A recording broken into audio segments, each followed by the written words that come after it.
Next, two angles are in the ratio 4:9 and their supplementary angles are in the ratio 8:3. Then the two angles are respectively கேட்குறாங்க. இரண்டு கோணங்கள் 4:9 என்ற விகிதத்திலும் அவற்றின் மிகை நிரப்பு கோணங்கள் 8:3 என்ற விகிதத்திலும் உள்ளன எனில் அவ்விரு கோணங்கள் என்னன்னு கேட்குறாங்க. சரி, ஃபஸ்ட்டு கோணங்கள் அப்படின்னாவே காம்ப்ளிமெண்ட்ரி ஆங்கிள்ஸ் ஒன்று, நெக்ஸ்ட்டு சப்ளிமெண்ட்ரி ஆங்கிள்ஸ் இந்த ரெண்டு இருக்குது. காம்ப்ளிமெண்ட்ரி ஆங்கிள்னா என்ன, சப்ளிமெண்ட்ரி ஆங்கிள்னா என்ன?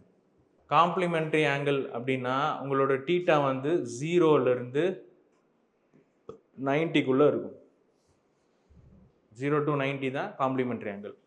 சப்ளிமெண்ட்ரி ஆங்கிள்னா 90லேருந்து 180 இருந்தால் சப்ளிமெண்ட்ரி ஆங்கிள். அப்போது காம்ப்ளிமெண்ட்ரி ஆங்கிளும் சப்ளிமெண்ட்ரி ஆங்கிள் ஆட் பண்ணால் 180 வரணுமா?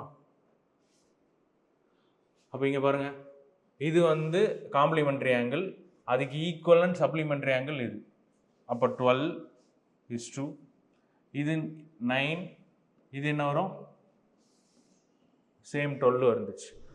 இது 180 டிகிரி வரணும் அப்படின்னு சொன்னால் அப்போ ஒன் பார்ட்டு கண்டுபிடிக்கணும்னா என்ன வரும்? 15 டிகிரிஸ் அப்படின்னு கண்டுபிடிச்சாச்சு. இப்போ என்ன கேட்குறாங்கன்னா, உள்ளன எனில் அவ்விரு கோணங்கள்னா அப்போ இது கோணங்கள் என்னது? 4:9. அப்போ 4:9 ஒன் பார்ட் என்ன வருது?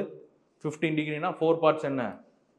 60 டிகிரி, கம்மா 9 பார்ட்ஸோட வேல்யூ 135 டிகிரி. 60, 135 தான் ஆன்சர். அதுதான் காம்ப்ளிமெண்ட்ரி ஆங்கிள்னா 90க்குள்ளே 90 இருக்கணும். 0 to 90 இருந்தால் காம்ப்ளிமெண்ட்ரி ஆங்கிள். சப்ளிமெண்ட்ரினா 90 to 180 இருக்கணும்.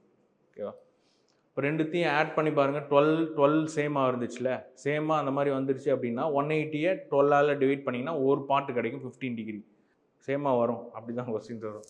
அப்படி இல்லைன்னா நீங்கள் தனித்தனியாக கண்டுபிடிக்கணும். ஸோ அப்போது 15 into 4 60 டிகிரி டேரெக்டாக இதில் சப்ஸ்டியூட் பண்ணுறோம், அவ்வளோதான். ஒரு பார்ட்டை நீங்கள் கண்டுபிடிச்சிட்டிங்க, 4 பார்ட்டு கண்டுபிடிக்கும் போது என்ன ஆகும்னா 60, 135 வரும்.